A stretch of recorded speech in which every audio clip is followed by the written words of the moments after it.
3, 4, 5. Why are you talking Oh, about steady as the morning? Huh? Why are you talking about steady as the morning? Well, it's yours or hers, one or the other. all good to go, Jazz.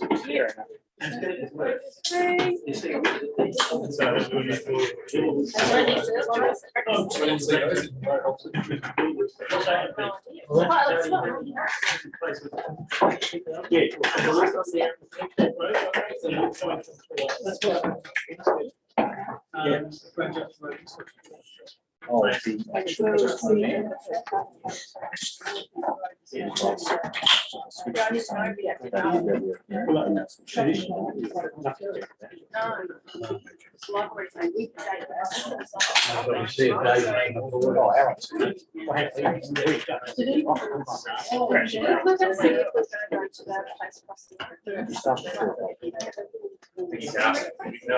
think he's asked for people there.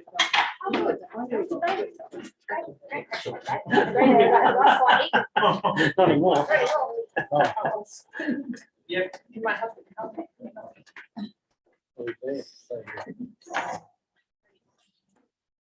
6 o'clock. 6 o'clock. 1 minute past. So, Don't say anything, David. It's not much liberty. It says 6 o'clock on the screen, so maybe I'll use that one to start. Say one of mine. Well, going by the public one, right? Oh, Thank you, Bob. The pressure I feel. Elected members, staff, members of the gallery, welcome to the council meeting for December the 14th, and Merry Christmas to you all and season's greetings all together. I'd like to open by acknowledging that we're on the traditional country of the Kaurna people of the Adelaide Plains region, and that we pay our respects to elders past and present. And we recognise and respect their cultural heritage, beliefs and relationships with the land, and we acknowledge that they are of continuing importance to the Kaurna people living today. Also read you the council pledge. We seek wisdom and understanding as we face the duties of our united task, praying for the peace and prosperity of our city. Please be seated. On leave, we have Neil, and apologies, we have Councillor Tui Nguyen. Fortunately, can't be here tonight. Do I have any declarations by members of a conflict of interest? Is there any? Oh, I couldn't see any with the agenda, so take that as a no. Confirmation of the minutes for the ordinary council meeting of the 23rd of November. Someone confirm those minutes as true and accurate. Thank you. Councillor DeBacker, do you wish to speak to them? Do I have a seconder? Councillor Harris, wish to speak to them? No, I'm right, thank you. Very good. Any further debate? Not, that concludes the debate. All those in favour? Against is carried. Thank you. Here comes the Deputy Mayor. So before I move on, we'd like to acknowledge gongs that we received, and we received a thank you card from Kenneth's. Kenneth's with the builder of the Baindi facility, and they've sent myself and Nathan Cunningham, our director, a card saying just a quick note to express our appreciation for the opportunity to work with you on the Prospect Baindi Click project. Remember Click? All of the Kenneth team were delighted to have been involved with such a prestigious development and equally proud to have received the Master Builders Commercial Industrial Building 10 million to 20 million award for 2021. We understand that many of Prospect Council personnel have very positive comments, and it is with great pleasure that we present you with a copy of the certificate of the award. And members and staff and members of the gallery, there it is. So congratulations to Kenneth's. I thought they were pretty good on the job. They did a very diligent and on time in terms of what they did, and great to deal with from what we heard from the staff. So congratulations to the staff involved in that. And no doubt that'll go straight to the pool room, CEO. Yeah. Yes. Must have been the second lift that got us over the line. Don't start me. Because there are ratepayers present. And I'd have to ask you to explain that to them. Okay, so thank you for that. Thank you for bringing it to us, Mr. Cunningham. Public question time is next, item 6. Are there any questions from the public? Welcome, Councillor Ritt. Yes, if you could come forward to either stand or this seat just around here. As elected members would know, and for members of the gallery unfamiliar, we have a maximum period of 15 minutes for this session, and each person has a maximum time of 3 minutes to ask a question. And just for the purposes of recording that it happened, could you tell us your name and address? Elizabeth Chris, 8 Cassie Street, Collinswood. Thank you very much. You have 3 minutes if you need. Okay, so my question is in relation to the green tree strategy. And the reason I'm raising it is because I live in a street that actually has a semi-green tunnel effect and very large street trees with Chinese elms. And on the 24th of May this year, my house was electrified because the street tree had been allowed to grow sideways through the electrical wire that was connecting the electricity to my house. My house was actually electrified for 16 hours. I actually had a shower during that time. I had no idea what was going on. And it wasn't until my electrician came out and pointed out to me that the wire connecting to the house was going over a branch and under a branch. It was a very stormy night. And so the wire up and down, which became loose, the fuse melted, and then the electricity flow in and out of my house was erratic. So it was really high and then really low.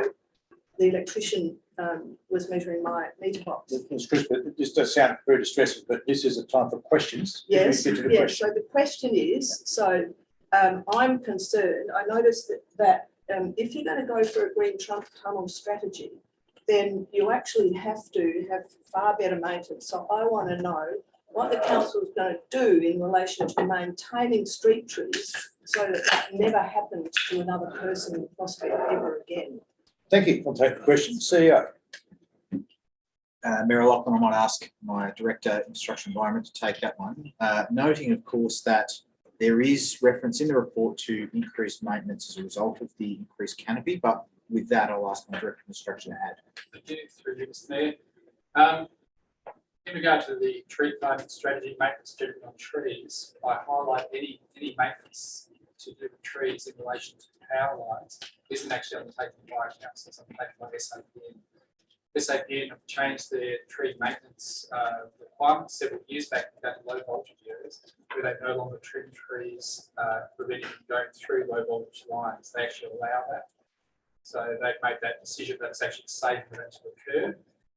Higher voltage, of course, they still do their quite harsh trimming, which does cause us additional maintenance work in regard to keeping the shape of our street trees healthy and dealing with the secondary growth aspects that occur. Our species selection, of course, is also done in accordance with SAPN to ensure that we're putting in place trees that they agree with, are suitable for under their power lines. And I think you'll find that does, going forward, has caused some change in regard to maybe some species that may be selected in those situations. As we work through the implementation of the strategy, there will be a second body of work in regard to street planting document, which will include that further assessment, further work on species, and that will include some smaller species in certain situations, but always in conjunction with SAPN and their infrastructure to ensure they are happy and not causing any secondary growth through those planting programs.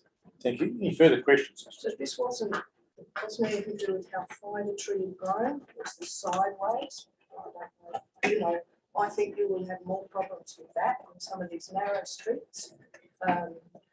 If you're planning going for the green tunnel effect. So that is a great concern to me. In fact, there's a comment. Yeah. Thank you very much. Yeah. Thank you. And noted. Any further questions from the gallery? There is one. If you could come forward and choose to stand or sit. Thank you. And again, for the purpose of the records, if you can state your name and address. Mark Standen, 7 Mawson Street, Nailsworth. Thank you. You have 3 minutes. Yes, as just a little bit of a preamble to put some context for my questions. Today, whilst walking through Manuwira Prospect Gardens Park, I noticed there was quite a bit of infrastructure work. They're putting a path in along the Patong to allow people, I presume, with wheelchairs to traverse the park from one side or the other. So they've got a lot of infrastructure there, little mini excavators and barrows, piles of pallets and various things that they need to do their work. One thing I did note today was that they'd left the keys in the mini excavator, and seeing as they hadn't turned up for work this morning, I'm guessing that little mini excavator had been active and able to be moved and driven overnight, which is probably not within policy. So my first question is, and it's probably to the Director of Infrastructure and Environment, what is City of Prospect's policy on... All through the chair. Through Chair. As a general reminder. Yeah. So my first question is, what is City of Prospect's policy with regard to leaving equipment overnight and securing it and make sure it's safe? Yep.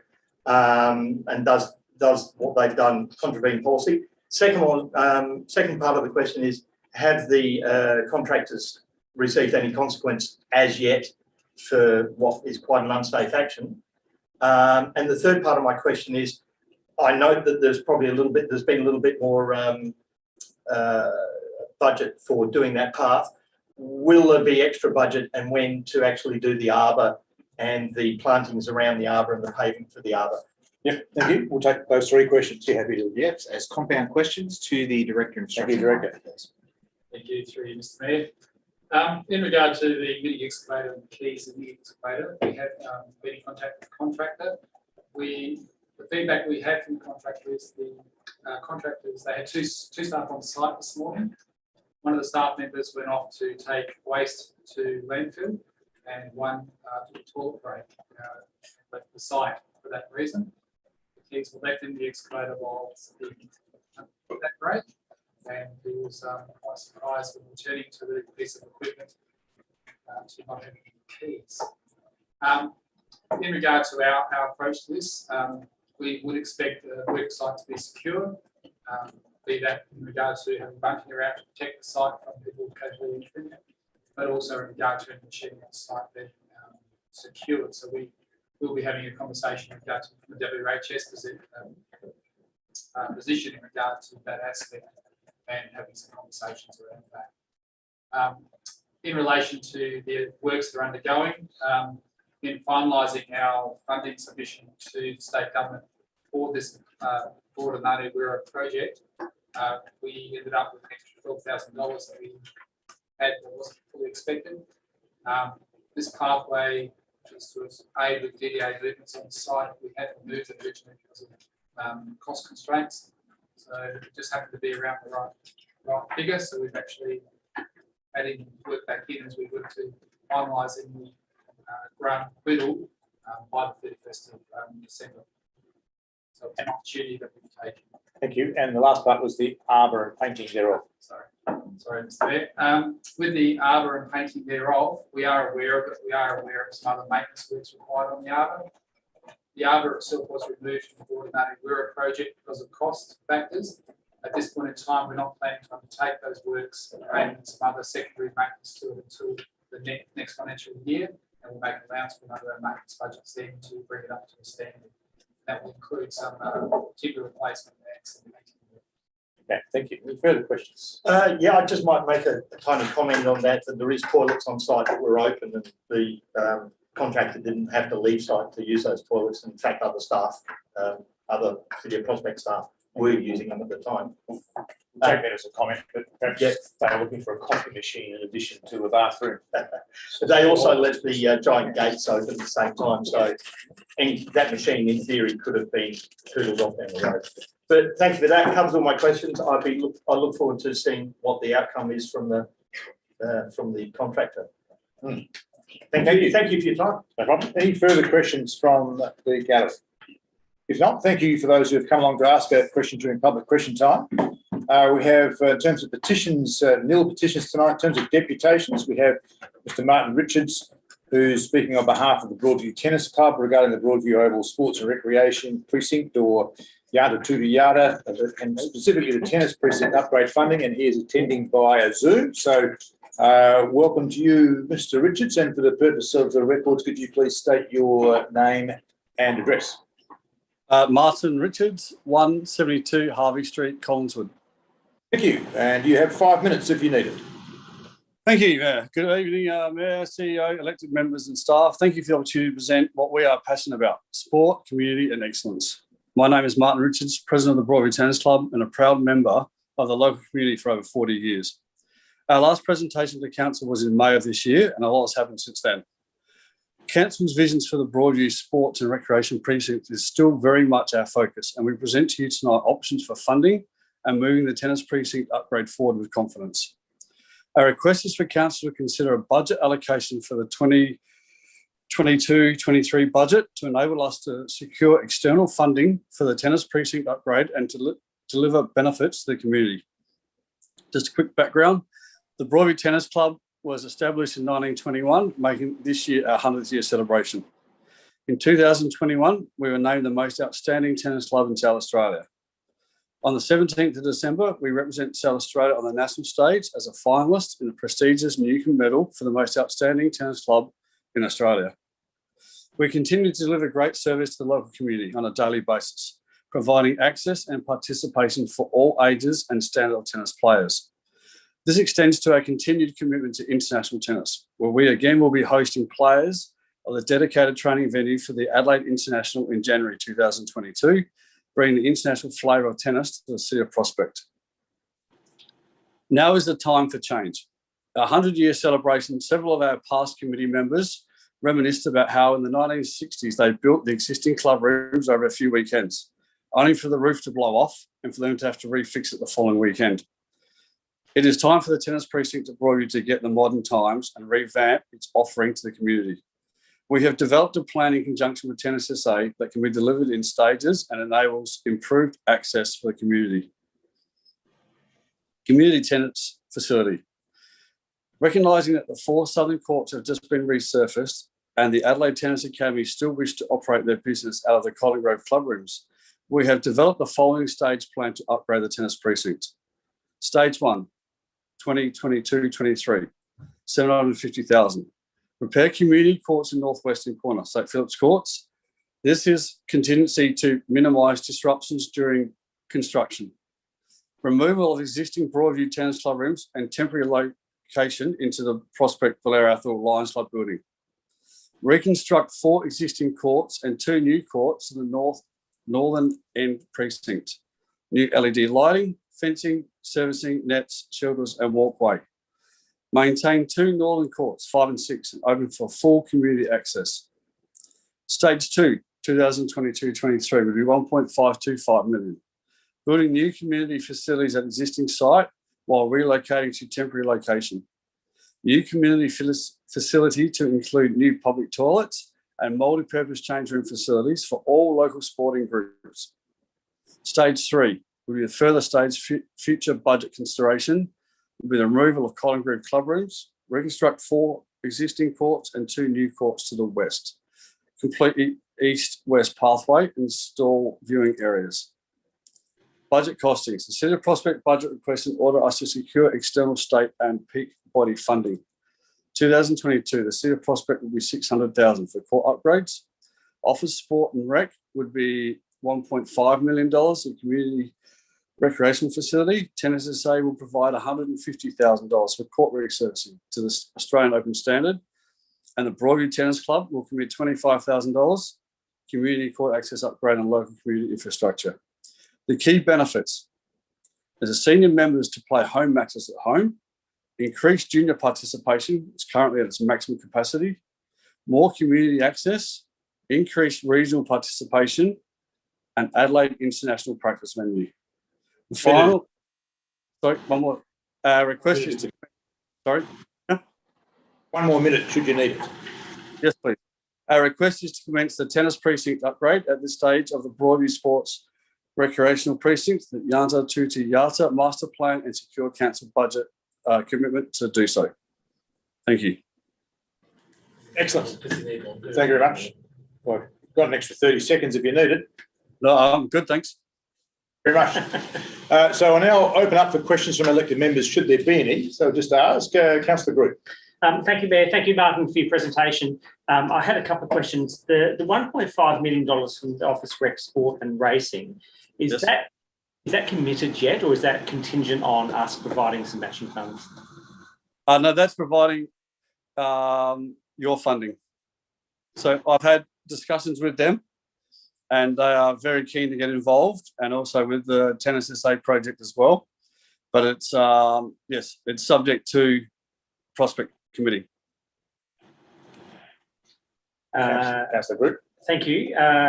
My second question just relates in terms of your capacity at the moment. So what you're saying is that you've got no more capacity to bring new people into the club because you're pretty much full, and hence the reason for wanting more access to more tennis court space. Is that right? Yes, that's correct. So currently we use 3 different venues on a Saturday afternoon for our home matches, and we've got 1 court free at the moment for junior matches. So with any kind of increase, so like we've already got 30 kids who are looking to play next term to coming into matches. So we don't have enough courts to play juniors or seniors at home.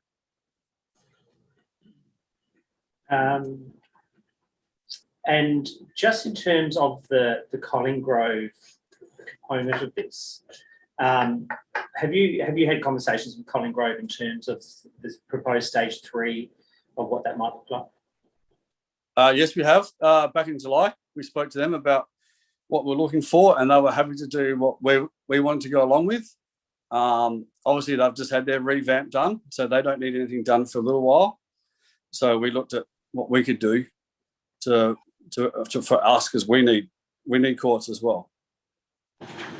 And I'm sure there's a question here somewhere, but it might be a comment. It'd be great for Collinggrove to have the capacity to share space if they're not using it, given that you're at capacity. The question might be, I'm sure you would agree with that, or would you agree with that? Definitely. I think there's a question. Thank you, Mayor. Thank you. Deputy Mayor. Just on the point touched on by the former Deputy Mayor, then I might have had this wrong, but did you talk about demolishing the Collinggrove club rooms? Sorry, what was that? I didn't get that. Did you talk about demolishing the Collinggrove club rooms? So in the existing master plan, I think we did this about 3 or 4 years ago. Part of that drawing was demolishing the clubhouse. We are open to whatever they want to do. We're not, if they want to keep their clubhouse, we're open to it. It doesn't affect the court plan. The only mention of that demolition of the clubhouses, or that was what was drawn on the original master plan. Anything further, Deputy Mayor? I'm just trying to get this straight in my head. You're suggesting that their club rooms are demolished, and they've spoken to us recently, and they haven't necessarily mentioned that they've got the wrecking ball ready to go themselves, but you're saying that they're happy to go along with a plan to demolish their club rooms? No, what I was saying is that their clubhouse, on the original master plan, which was done 3 years ago, which was signed off at the beginning of this year, that was the case, that the clubhouse was to be demolished in that plan. Now, as the conversation we've had with them in July, they are very keen to keep their clubhouse. So from the point of view of what I'm very happy for them to keep their clubhouse as well, if that's what they're interested in doing. Anything further, Deputy Mayor? Well, I haven't quite got my answer yet. So, but you've said in your stage 3, it includes demolishing their club rooms. It doesn't feel like that's going to happen. So how's that going to work? That's where we discuss with them, I would imagine, and sit down with them and work out what they want to do. Whether they want to become a part of the new clubhouse, or whether they want to continue with their own building in their own clubhouse. Thank you. Okay, Councillor Barnett. Yes, and thank you for the presentation.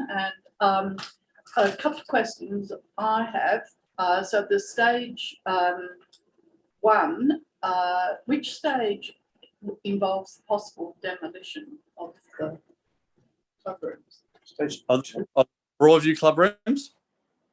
Yes. Well, Yes, in that case. Yes, which stage involves demolition of your own club rooms? Yeah. Stage 1.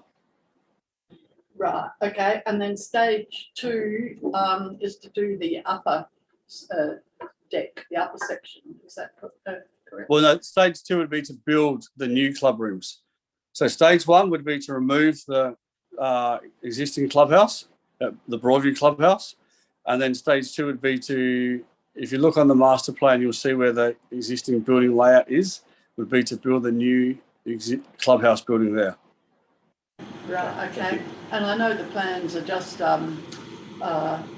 know, still got just indicative plans at the moment. But I know this top deck, there was no shading. Was there any thought with more fine grain planning to include some shading up there? Definitely. That's a we can easily put sails over the top of that presentation, no problem, on top of the open plan. Thank you. Any further, Councillor Barton? Any further questions from elected members? Can I just clarify, Councillor Martin, Councillor Stephen Rip here.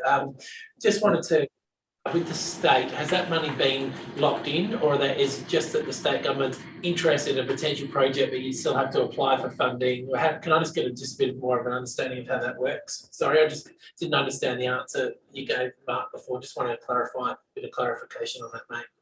Sure. So they're at 80% where they've committed to us that they will be coming on board with the project. Okay. So they've committed in writing, have they, or just verbally? No, they haven't committed in writing, no. Sorry, I'll follow that question up from the chair. Our budget bid time is now, so your timing is good. We'll start formulating our budget from the new year in respect of what staff recommend to keep the ship running and any optional spending that we may have. I don't think we have a lot, but anyway, your request timing-wise is good, but what specifically are you asking from council in your budget bid? We're asking for the 600,000 to be able to do the court upgrade. In stage one? In stage one, yes. With the balance coming from two other sources, yourself and... Tennis South Australia with the court resurfacing. Okay, yeah. And your club was 25,000, was it, in that first stage? Yes. Okay, thank you. Have you put in a written submission to council with regard to that? I believe it's being written at the moment as we speak. Okay, excellent, thank you. Any further questions from elected members? No, thank you very much for your deputation, Mr. Richards, tonight. It sounds like a very exciting project. It's good to see the club getting organised and having conversations in the right places, including here tonight. So thank you for coming at the right time. It's always much better than coming at embarrassingly the wrong time when everything's locked up tight. So thanks very much and Merry Christmas to you. Yes, Merry Christmas to you. Thank you. All the best. Bye-bye. Cheers, mate. He's waving. Oh, Goodbye. waving. Yeah. Oh, yeah. I've been waving for 2 weeks. It's very good at waving this time of year. No doubt, CEO, you can keep an eye out for that and advise us accordingly during the budget preparation time as to that request and what you recommend we do with it. But it's good heads up for elected members. For the members of the gallery here who are here to hear the deputation, thank you for coming. And it's a great pleasure to host you here. You're more than welcome to stay for all the other items on the agenda if you wish. But if you've got a better place to be in the lead up to Christmas, sure, we understand. Thanks very much. Merry Christmas to you. Questions without notice. Are there any?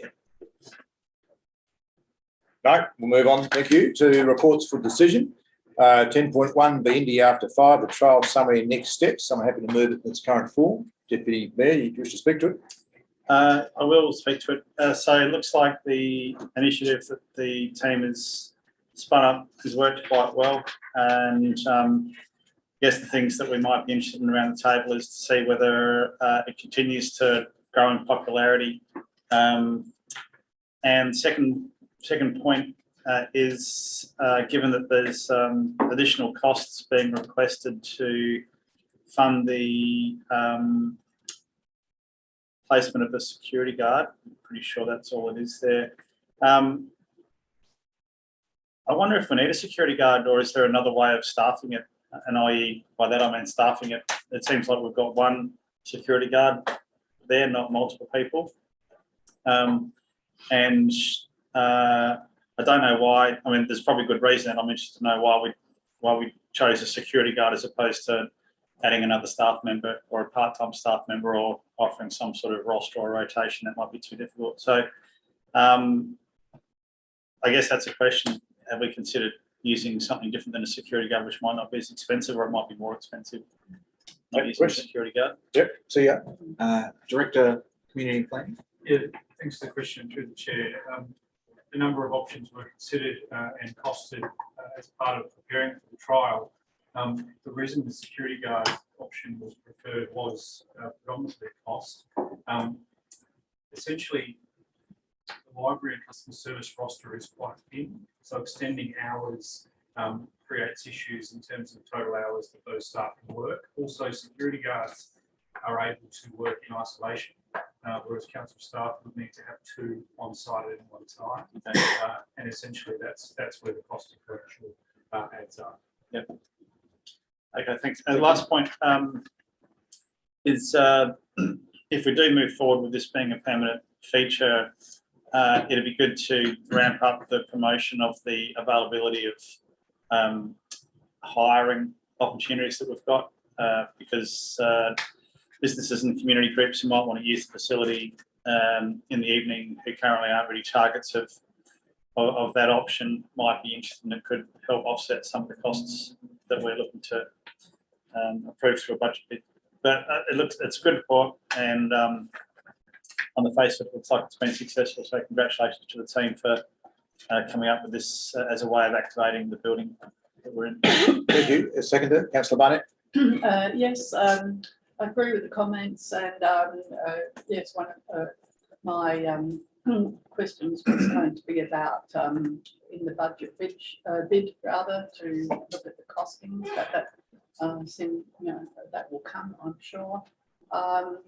And the other things that yes, if we could come now to the trial, end of the trial period, so the next steps will be to continue it. Is that I can't just recall, I have to leave without getting my iPad. So is that part of the recommendation? Yes, it is. Sorry, yeah. Well, it doesn't really. So in a format, so approve the continuation of part 2, right, in a format consistent. Okay. All right, then, that's all I have to say then, and it would be interesting to look at the budget. Okay, thank you. Any further debate? Councillor Group. Thank you. Just two things. One, we gave staff and administration a bit of a challenge around how to activate pay-in. And I think this is really exciting. I think it's fantastic. So just well done to the director and others involved in the trial. My only question is whether I know we're only going through to the end of the financial year, but it'd be very interesting to see usage in the middle of winter as opposed to the middle of summer. So right now you can leave here at 8:30, it's still light. It's kind of, you want to be outside. In winter, it's 8:30, you're going to leave, it's going to be pouring with rain, it's going to be cold and wet, windy, whatever. So it'd be interesting to see the usage towards those winter months as well, and we can make that decision closer to next year about what happens from 22, 23 onwards. But I think it's a great initiative, and it's great to come up for council meetings and see people kind of sitting behind there and during workshops and meetings, and maybe a future councillor sitting there saying, hey, I want to be involved in this stuff. So yeah, well done. Thank you. Further debate? Councillor De Backer. Yeah, look, I agree with the comments made, and I'd really like to see in our communications a way that we can promote more. What's on this week? Big bold lights like a theatre or whatever, because I guess we've got sometimes we've got a bit of a library mentality for an event space, and I think we've had some really good events here, and I'd like to see it sort of promoted, some of the events that we've had, so people can visualise what they can do in the space. And that sort of B2B, actually talking to event organisers and saying, look, this is here, please use it. I like that we've picked ourselves against tertiary sort of higher education, because I think they have a lot of flexible spaces that they need to manage. So I think looking at how they do that, and also how they do events like the Hawke Centre, where they have talks and drinks and things like that.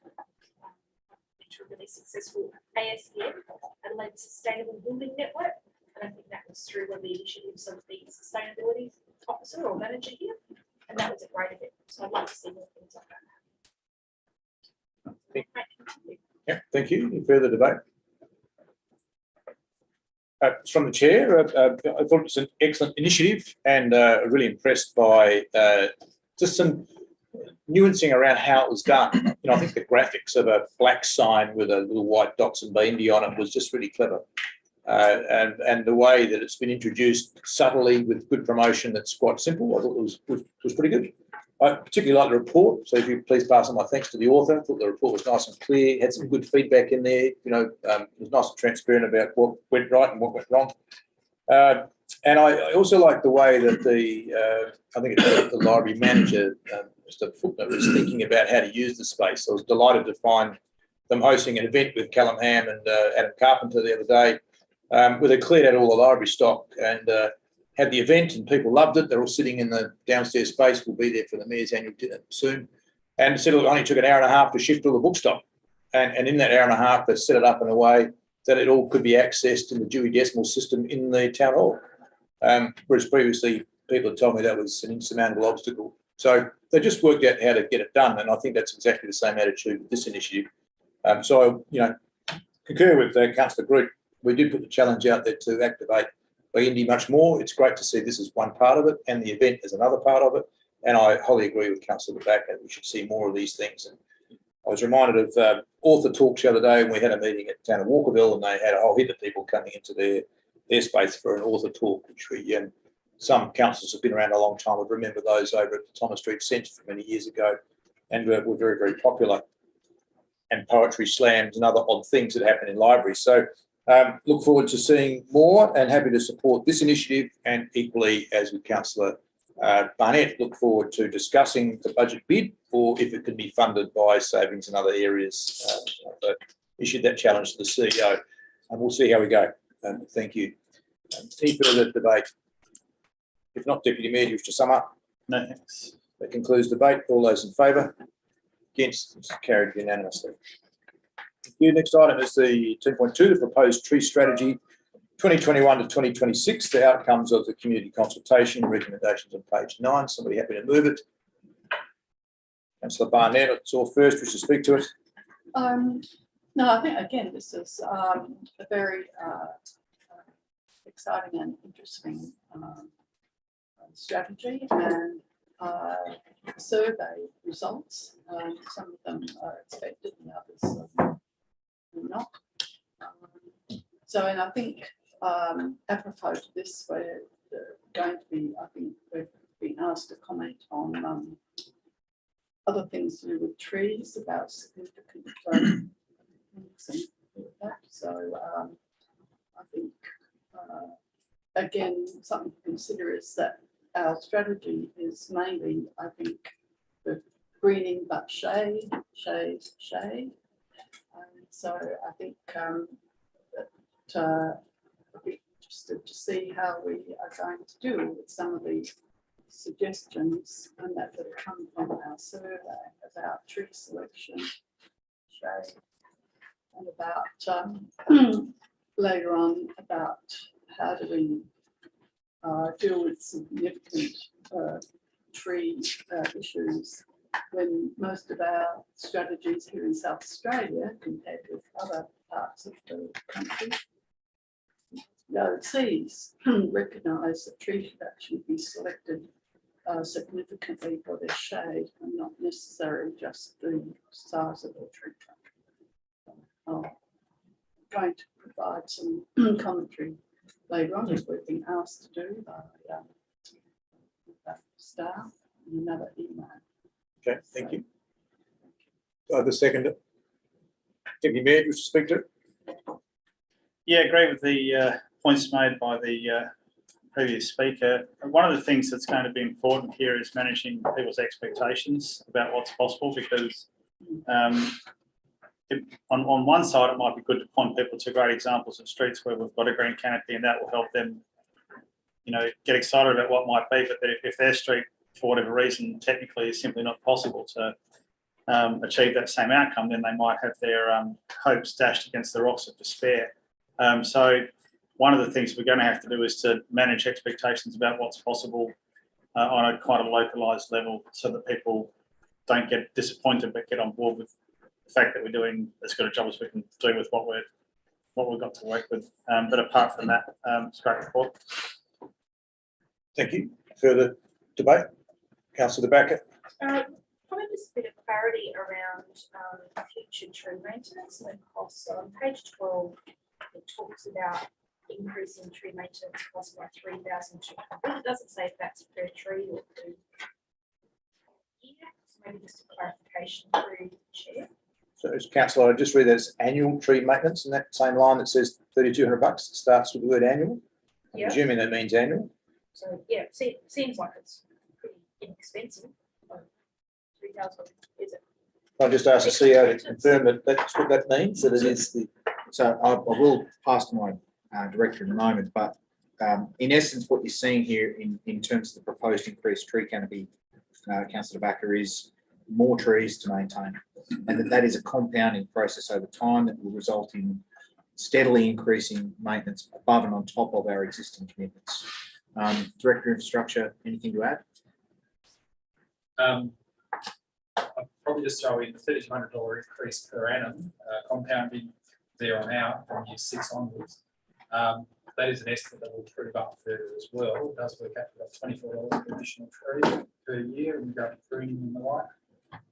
We think it's around the mark, but we will do some further proving up as we get closer. We haven't had the first year yet of the tree canopy green tunnel program actually having that increase in maintenance.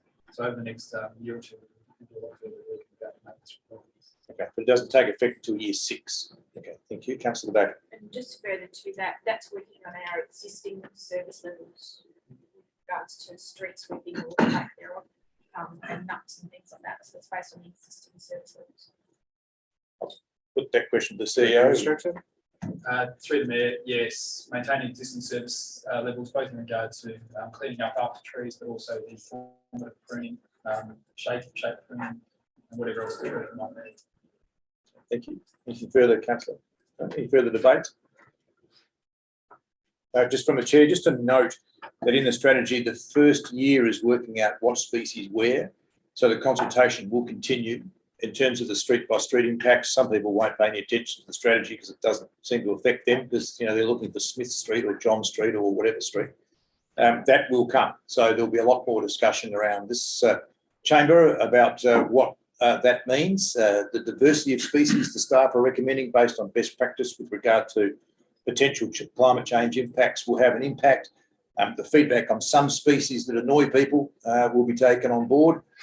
So it might be we don't plant any more of those species, and our diversity is through planting new species to the city. And the impacts per street, I think some streets will be quite profound, others will be more subtle. So I look forward to hearing more from the staff about what that will be and when we go to talk to people about that and how we go to talk to people about that, because we know that will be sensitive to some people. But yeah, it's great to see the feedback coming through and good support, really strong support for the basic tenets of the strategy. Any further debate?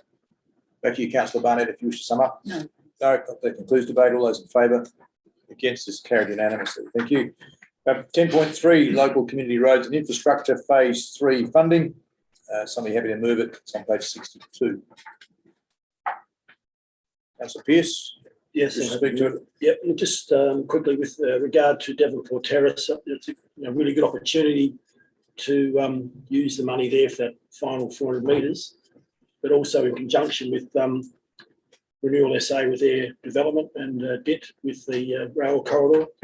If we can get somehow the pathway to the Islington station there well lit and upgraded in amongst all of this somehow, it'd be a brilliant compromise and make it look great down there, I think. Absolutely. Yeah. Thank you. Do I have a seconder? Councillor Barnett, wish to speak to it? Yes, I think in regards to these two sections, Devonport Terrace and Braun Road, it's important when we start a journey of doing things that I think we can now hopefully work towards some form of completion. And I know that this has been a very long journey with Devonport Terrace particularly. Then we've had the added happening with the Oakenham overpass, and we've I think been quite good at grabbing opportunities there. And also with the rail electrification, I think we've been very good, and our staff in there particularly, in trying to make sure we can keep every tree that we possibly could. So I look forward to the next report that will be on this, and that the allocation of the money in part 3 happens. Thank you. Any further debate? No, I did just ask staff to clarify which bit of Braun Road, just for your interest. I just want to see if we've got that. Not your old role, current role. If we've got that information to hand. Mary Lachlan, I'll pass it on to my director. Through Mr. Mayor. So the extra section we're dealing with is down towards Fitzroy Terrace. It's the first basically half a kilometre we're talking about in there, that the extension of existing works that are underway. Predominantly these additional works will be to actually fix up around trees and the works required to actually make trees healthier without damaging secondary infrastructure. Okay, thank you. Any further debate? If not, sorry, Deputy Mayor. So does that include fixing the worst stretch of road in Prospect? Or just fixing up around? So the surface you're talking about? Oh, the road, yeah, I'm surprised we didn't go on that. Well, you might have after, right? I've been there, yeah. Yeah. So you're happy to refer that one It's like a to forward the drive director? track. Yeah. On there. Through you, Mr. Mayor, that is the bit we're targeting. I just throw in though, in our asset management plan, at the moment, we are intending to continue those works down Broad Avenue over 10 years of the plan, for some $2 million in total, as a holding strategy to improve the surface. This funding allows us to do a little bit more of the worst section to fix the actual seal issues, the road aspect themselves. We have to deal with the curving issues, the tree root aspects. So we don't ignore those when we fix the centre, otherwise we're going to have the same problems back in a couple of months' time. So we try to do it properly once. Thank you. But just to confirm that the section you're talking about will have a new seal on it. That's a yes. Okay, thank you. Anything further? Councillor Pearce, wish to sum up? No, thank you. That concludes debate. All those in favour? Against is carried unanimously. Excellent. Bring it on. 10.4 first budget review recommendations on page 65. Somebody happy to move it in its current form? Deputy Mayor, do you wish to speak to it? I will. I don't know if you can say don't mention the war anymore, whether that's politically correct or not, but the perennial problem of carry forward seems to be rearing its head significantly. But I imagine that's as a result of a whole bunch of things that did or didn't happen over a period of time, and looking forward to the new. Are we still calling you the new CEO? Much longer. New CEO. Getting that under control so that we don't continue to have this ongoing problem we've had for a number of years now around carry forwards, which just doesn't make our results look any good at all. Thank you. Do I have a seconder? So Pearce, wish to speak to it? No, it's a really good report. Again, there are a couple of comments I want to make though. On page 65, where we got the adjustments listed there as favourable, unfavourable, and carried forward projects. If we could perhaps just a comment, if we could perhaps, I like the in the favourable, unfavourable, if we could split what are capital projects and what are operating projects as you have in the carry forward projects would be more clearer, I think. In the top two, they're combined, which is a bit clumsy, I feel. Also, just a comment on page 78 in regards to the contractors' losses and gains. I'm not sure it's good management or what, but it equals itself out. So I'm just wondering, for instance, the precinct for contractors in Prospect Road was 7, Churchill Road precinct services contractors is 15, open spaces contractors is 45. So they're all the pluses. And then equaling that were reductions in weed spraying, street cleaning, and traffic control devices maintenance. So it's just this good management that they actually came back to zero, or is there any reason we, for instance, we save money in weed spraying and street cleaning, etc.? CEO. I think I have to say the detail on notice counts, but I will say this. It's common practice for staff when additional pressures are applied to the budget to attempt to essentially fill gaps with surpluses where they exist. And so it may be the case in this case. I'm happy to ask the Director of Infrastructure in a moment to see if he can add to this, but we may have to take no notice. My sense is that in situations like this, it's entirely possible that where we have a pressure that we've attempted to fill it as best we can by using those savings. I'm not sure, Director of Infrastructure, whether you can add anything in these particular cases or whether we need to take on notice. If you want further detail, we should take it on notice. I would say you're exactly right, though. We do work to try to balance those areas where we're actually getting additional work and we try to actually prioritise and reschedule works. Happy to allow detail. Thank you. Any further? No, that's good. Just from the chair, I'll just follow up on that, CEO, when you're responding to us. Could you let us know whether that's resulted in a change in service standards from what was understood to be required? As in, I understand budget flexibility, but if it means we wipe out someone walking up and down the street solving litter and other problems in order to fund a weed spraying problem in a contract sense, then we've lost a service. And equally, replanting, it's always something in the small planter beds. It's often left and they just wither and die. And after 20 years, we go, what happened there? And it happens. Someone decides not to replant every year. So can you just let us know if any of these have resulted in a change in service standard to solve a budget problem elsewhere? Councillor De Backer. My thoughts entirely there. That's scary. It is scary. So I concur with those comments, and I think transparency on that. So I'd really like, as an elected member, to know how to ask for those service levels. So when things have been swept and when, have things been left off, because that's the number one thing I get asked from residents is around service levels, street sweeping, leaves, rubbish, that kind of stuff. So I'd really like to know, so maybe a follow-up email with Sure. investigates. Yes, taken on notice. Excellent, thank you. Anything further? Should just note on page 79, I think Councillor De Backer, you raised the heritage street signs. That allowance is shown in the second budget line. Yes, Page I 79. did. So prior to the current CEO, Alison Hancock, had organised a workshop around heritage. And one of the things that was outstanding was those heritage street signs that were black, but no indication that why they were black. So we had asked on several occasions for this project to be completed, and it was at that meeting our understanding was that was from budget, but that would be because it actually hasn't really been delivered. So I'm just wondering if this is additional amounts of money that's been allocated. See ya. Yes, so through you, Mayor Lachlan.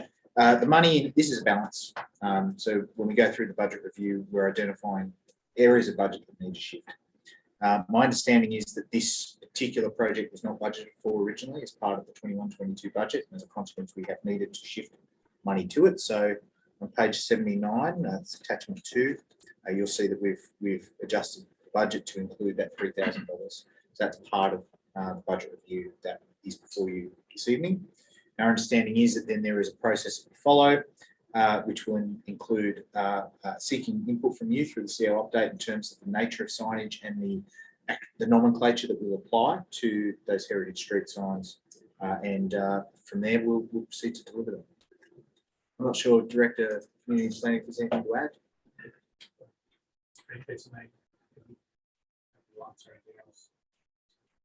So we'll take it as a comment because I did interrupt your speech. I thought you finished. So you continue. You can't have 2 bites. But anyway,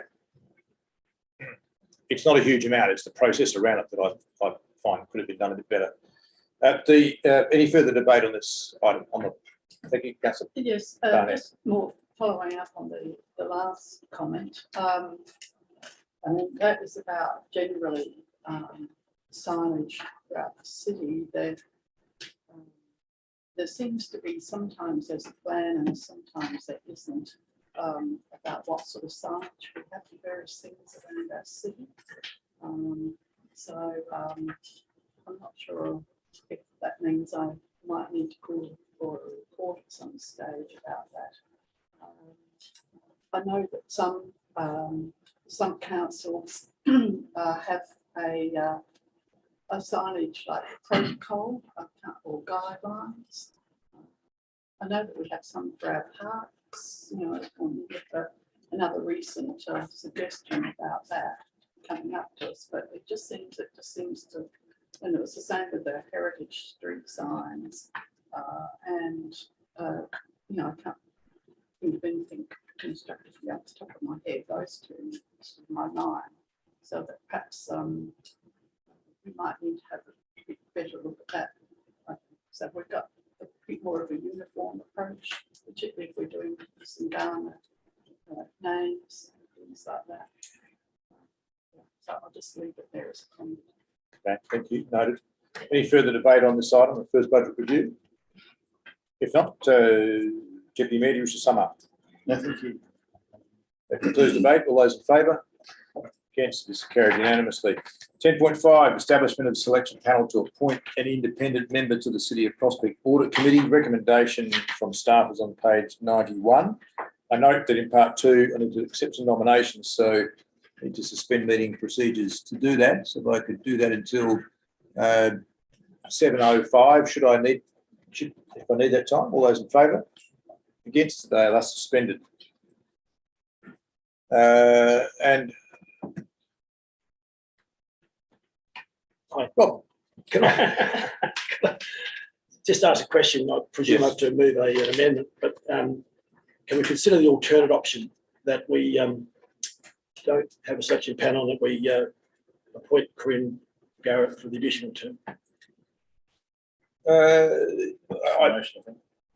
I'd certainly be comfortable with that as a suggestion, given we've had a lot of change. But the staff have felt compelled to put the recommendation in front of us, which is in accordance with our policy. But our policy is written by us and therefore can be changed by us, or we can do something different to that. I understand from the CEO that should we wish to extend Ms. Garrett, it's against policy but not against legislation. We're free to do so. Yes, through you, Mayor Lachlan, that's correct. And in fact, in response to an inquiry today, we have actually prepared some wording that will facilitate that. Perhaps Councillor Pearce, you might be minded to consider it. Do we have that available?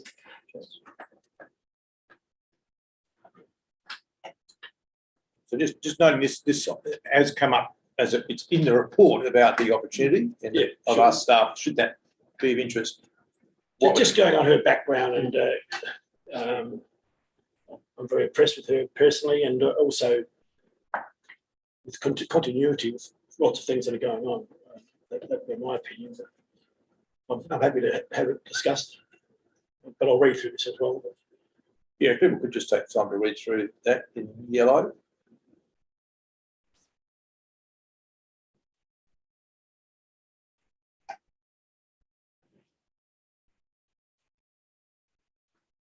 Yeah, that reads really well. Yeah. So that's what you were thinking. Much better words than I could have used. Oh, maybe. Selling yourself short. Yeah, I suppose. Yeah. I'm interested in comments from those who've been involved in the audit committee will come along. Yeah, so Alison. Look, I'm just thinking with my hat on previously. I suppose interviewing for other members may bring out, if we would work someone that may offer skills that we don't currently have on there. So though the decision may be that Ms. Garrett might be the person of choice, I would think in a risk situation, going through an interview process from a transparency point of view would be the best process.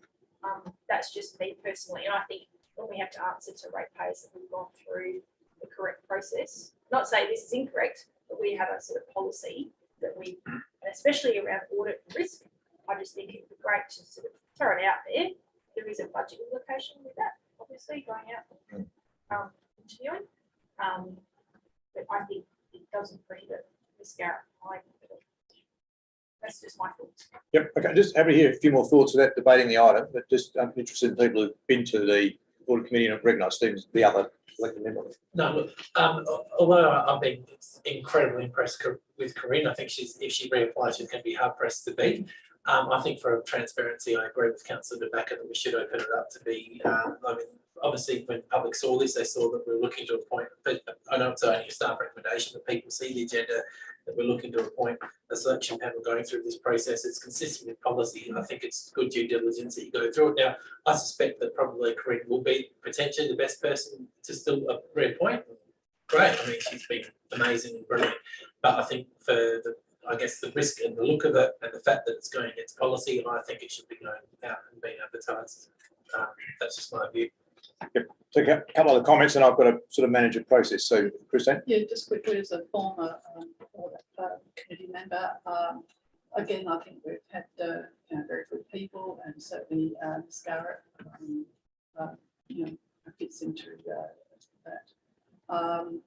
But we must have thought it was a good idea for a policy to say what it says.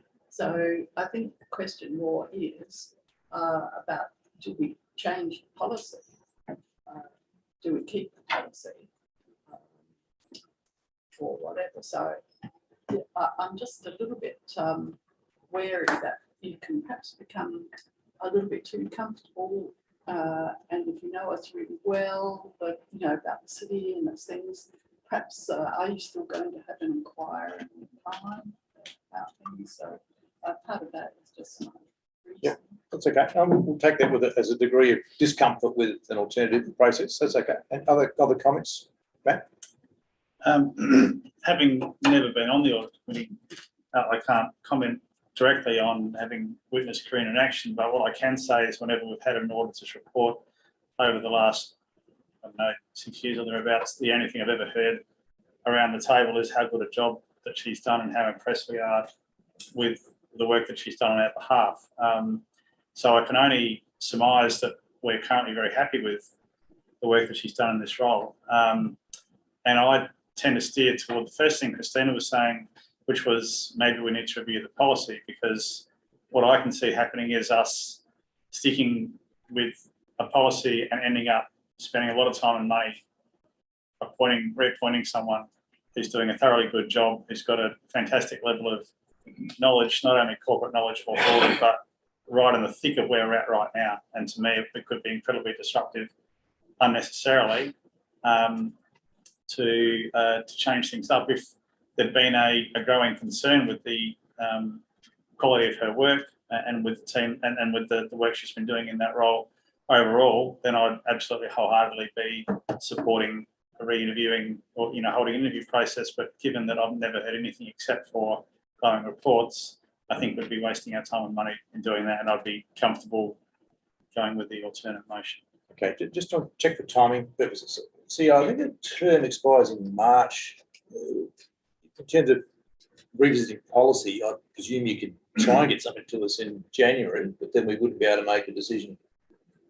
I guess we could on the same night, could we, in January? Through you, Mary Lachlan, you could have a crack at changing the policy tonight. I think we'd still have some consultation requirements to meet. And obviously that's not a great process. If you wanted us to review the policy, consult and do it properly, I think we're going to struggle to do it by March. With everything else we've got going on between now and then, I can tell you I've seen the workshop schedule in the next 3 months. It's difficult. So unless No, it's quite, and just to add some clarity through the chair, by policy, we need to change the reference that are adopted by council for the committee. And it'd be a little bit unusual perhaps to change them on the spot without the audit committee themselves having the opportunity to review them. It's normally a process, and they're about to go through an evaluation for that process. So, and timing wise, that's just something to bear in mind. Yeah. So just sort of bring some shed some light on that. So I'm not suggesting we have to do it before we go to dinner, but at some point in time in the future. The point I was making is it would be subsequent to this decision, whether we do this now or in January. the policy review is probably likely mid-year. This needs to be resolved because the term expires. So I just want to get that in the right place. But yes, Mark. Yeah, thank you. And look, just reiterate the comments about Corinne. I think she's been fantastic in that role. I just want to take her out of the role for a moment.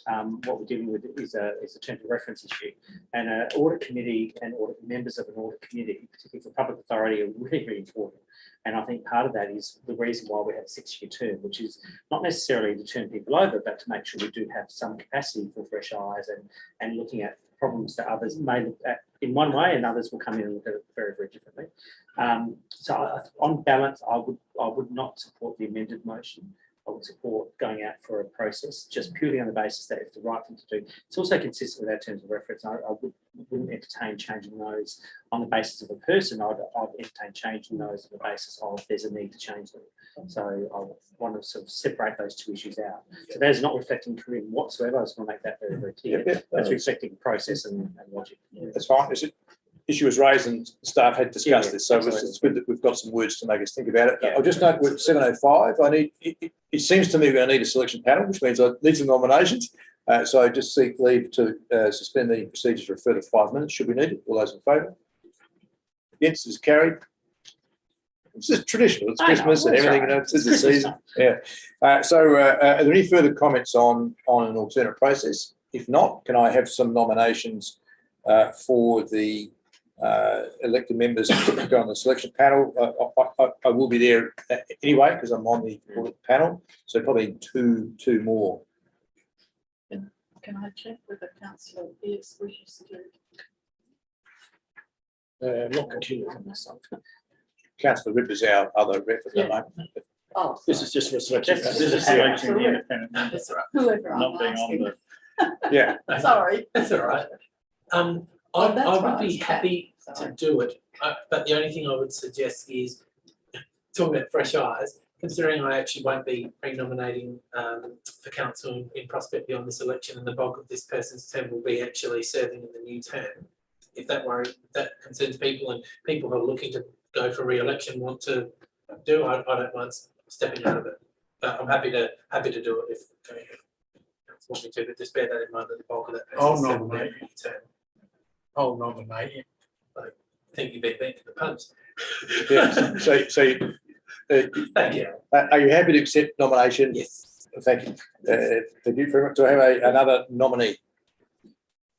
I think it'd be really good to have some gender balance. I'd like to nominate Councillor Rebecca. She doesn't mind doing this, but it's only. Oh, well, look, I wouldn't mind, but I would like to ask on behalf of Councillor Wood as well, what times they're planning to, because obviously with work commitments, that's always a challenge with some of these selection panel dates. That would make my hesitancy. Yeah, I can't do business hours at all. Well, I'm assuming you're both in the same boat, pretty much. So I'd assume staff will work around that somehow. Is that right? It needs to be 6 o'clock at the late, absolutely earliest. So through you, Mayor Lachlan, we work around you. Yeah. Yeah, I'll accept the nomination, but Sunday we morning. welcome other gender. 7 a.m. Sunday morning. Yeah. Any other nominations? We are having just a, seems like a silly question, it's not, what's the maximum you can have on a selection panel? Have we got, is that stated in the policy? Well, staff have recommended 3. Are there any terms of reference for the selection panel? See you. Manager. Through the chair, no, you can have 2, 3, that was just a suggestion. Yeah. Yeah. Any strong moves for someone else to be on it? Councillor Pierce or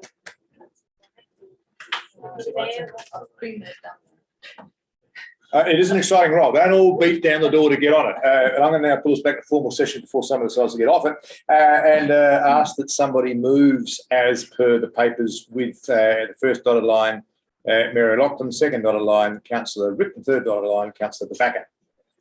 Councillor Harris, thank you very much. Do you wish to speak to it? Yeah, thought Councillor DeBacker should have been the second one and Rip the third one, but putting that to one side, I'm leaving it as is. Thank you very much. Do I have a seconder? Councillor Group, wish to speak to it? Thank you for the selection panel for agreeing to the nominations. I did just want to make one comment though about the membership of the terms of reference, because this is probably the only opportunity I get to talk about this. We do say in 3.2, independent members, one must be a man, one must be a woman, which I think is great. It's a very binary comment, and I'm just thinking in terms of some more contemporary language. maybe something that we could consider going forward when we review our terms of reference, particularly references to that. We could maybe do a less binary commentary on it. Just make that as a comment. A good discussion for another day. It That is. won't be a quick discussion. No, I'm not suggesting it's today. I'm just suggesting it might be something we look at. Apply across the whole. Yes, well, yes, because we'd have that in probably a range of our terms of reference. Any further debate? If not, Councillor Harris, just to sum up. Thank you very much. That concludes debate. All those in favour? Yes. It's carried unanimously. Thank you. 10.6, advertising signage light box installation approval. Somebody happy to move it as it's written. Thank you. Deputy Mayor, just to speak to it. I think it looks great. There have been shorter speeches. Do I have a seconder? Councillor Rick, just to speak to it. I know, but just to say to me, the speech was very moving. That was longer. Do I have any further debate? Councillor I Backer? just have a question. Question? So in regards to, signage on the sign, that there's space in front, like all the space on Prospect Road, which is still at the discretion of council. So for example, if they don't use it, it could be reallocated for other purposes. I assume so, but once it's granted, then they have access to it as it's been granted. CEO, can you? I'm struggling to understand the question. An outdoor dining area. Outdoor dining Yes. area. Once approved, they have it, but we have a policy that states if they don't use it, that we can allocate it to anybody else. Subject to the lease terms, Mr Mayor, I would imagine. I may have to take that on notice, unless one of my directors can answer it. Director? Can we take that offline? Yeah, Councillor, that's through that's you, Mr. fine. Mayor? It's just a bit of clarification, because obviously signage is evident. So it's just. Thank you. Yep. Any further debate? Councillor Barnett? Yes, just quickly following up my previous comments about signage, and that this is a heritage, local heritage building, and again, we really haven't got any sort of guidelines about what sort of signage should be on heritage buildings. So again, just a comment. Thank you. Any further debate? There isn't any. Deputy Mayor, just to sum up. I will sum up. I agree with Councillor Barnett's point, but I don't think it's relevant in this instance. I think that they've obviously thought long and hard about their brand, and they're trying to reflect that in a way which will continue to add and draw attention to this building, which is what we want. Good on them for following through with this. I walk past quite often, and their outside dining tends to be reasonably well patronised, and this will certainly be another step to help them be profitable and stay in business and stay in that location, which is what we want. So look forward to seeing it up. Okay, that concludes. That concludes debate. All those in favour? Yes, it's carried unanimously. Thank you. Item 10.7, reappointment of independent chairperson to East West Board, page 104. So we're happy to move it in its current form. The Mayor, just speak to it. Just very briefly to say that it appears the incumbent has done a good job, navigated a few tricky situations over the period, and deserves to be reappointed. Thank you. Have a seconder? Councillor Barnett, I saw first, just to speak to it. No. Any further debate? That concludes debate. All those in favour? It's carried unanimously. Summarise. Well, you only be summarising yourself, so I took liberties in. I was saving my best bit, but anyway. You could move Reserving your rights. Yeah, You're reserving your rights. that's right. You could move dissent to the chair for making that assumption that you didn't want to sum up your own speech, but Noted. I'm not going to give you much time. Moving on to item 11, general business. Of an urgent nature, are there any matters that could be considered urgent? If not, move on to item 12, reports for information. We'll move these on block unless they're withdrawn. After withdraw item 12.1 because there has been a change. Somebody wish to move item 12.2, the audit committee minutes from the 6th of December 2021. Wish to withdraw it? No. And item 12.3, does anybody wish to withdraw the Eastern Waste Management Authority Board meeting minutes? No, and note item 12.4 has been withdrawn. I'll withdraw it. It's been a revised recommendation for item 12.4. Therefore, does somebody wish to move items 12.2 and 12.3 on block? So, Councillor Ripp, and we'll have a seconder. Councillor Barnett. There's no debate. All those in favour? Against? All carried unanimously. Thank you. So item 12.1, the Mayor's report, just have to remove the Base Tech Services event. It was cancelled due to COVID considerations, I understand. And anyway, I went down there and found nobody. So it was, there's no one to argue with. But that's to come out of my report. And that's the only change. So I'm happy to move it with that removed. Thank you, Councillor Ripp. Do you wish to speak to it? Do I have a seconder? Councillor Barnett, do you wish to speak to it? Sorry, Councillor Harrison. Sorry. Oh, Councillor Barnett, I've taken that. No, that's all right. all right. I understand. It's all right. I'll have to find out what Base Tech actually do, but I'll second. Thank you. Any further debate?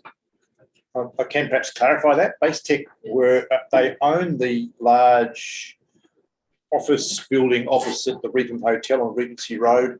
It has United Communities in one half. They used to tenant the other half. They are very high-tech manufacturers of pipes and fittings for generally the mining industry. They're fiberglass pipes and they range in size from little to very, very large. And they do a lot of work in the fossil fuel industry, but not just. People who need robust pipe work that is not subject to chemical attack.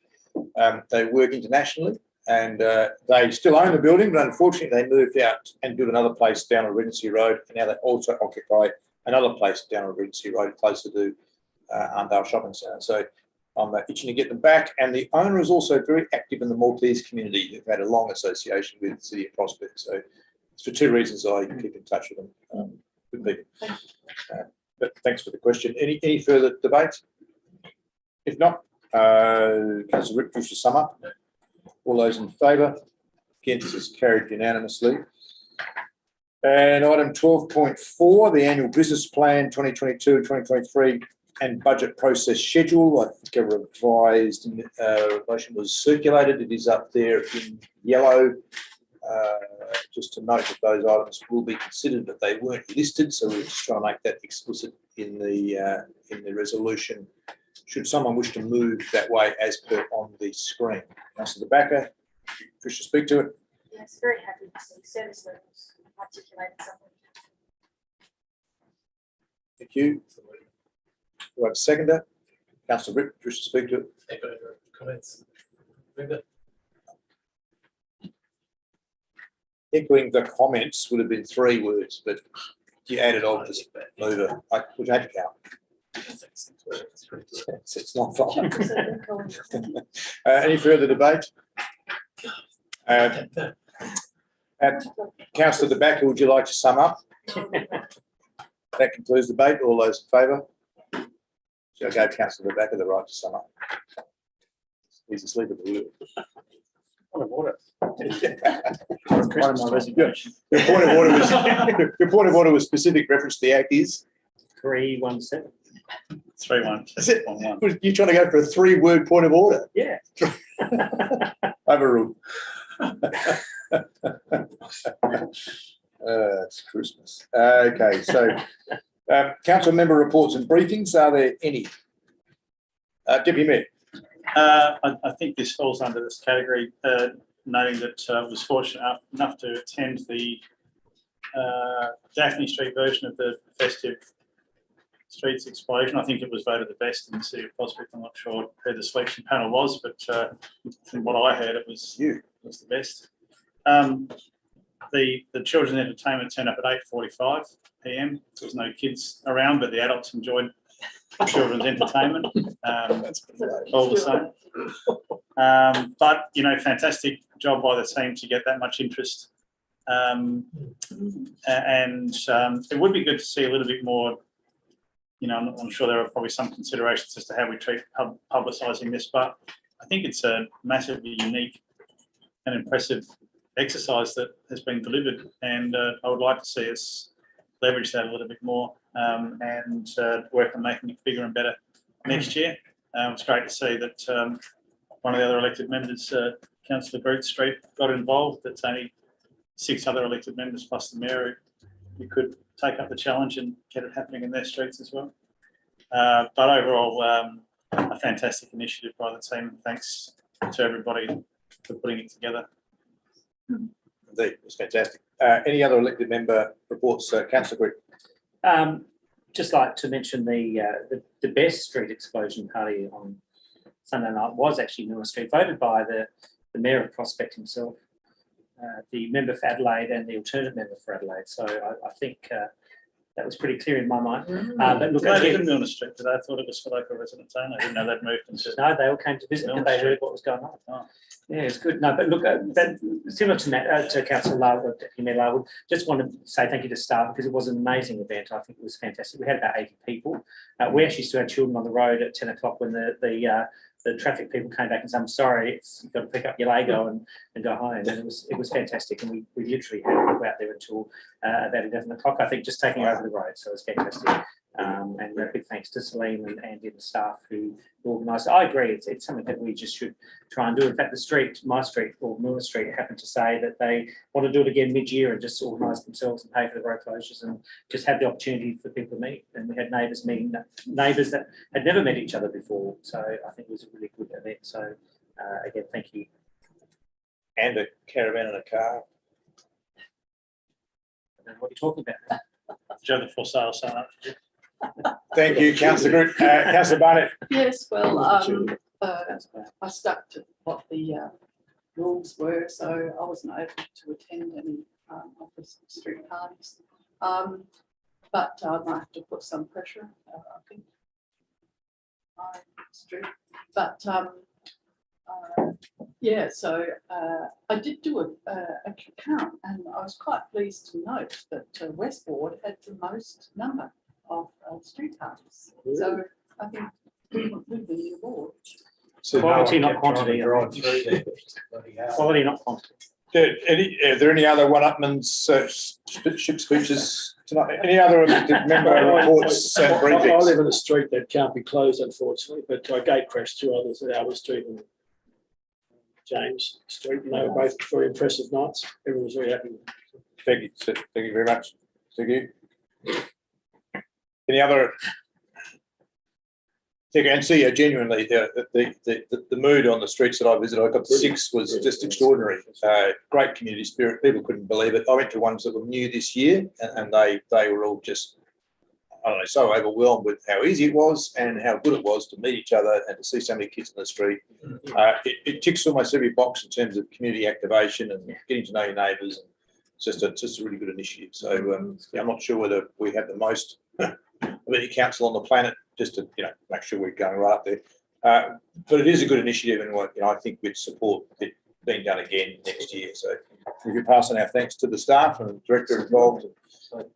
Very, very much appreciated by the people out there, and they felt like it was their event that we helped them with, and I think that's a huge achievement. Yeah, thank you. Okay, we'll move on to motions on notice. There are nil. Questions with notice, nil. Confidential items, we have 3. The first of those is the Prospect Citizen of the Year Awards on page 141. So the first is to the order to exclude the public. Somebody happy to move that way? Thank you, Councillor Ripp. Do you wish to speak to it? Do I have a seconder? Deputy Mayor, do you wish to speak to it? No, thanks. Any further debate? Close the stand. All those in favour? Against is carried. Unanimously. Yeah.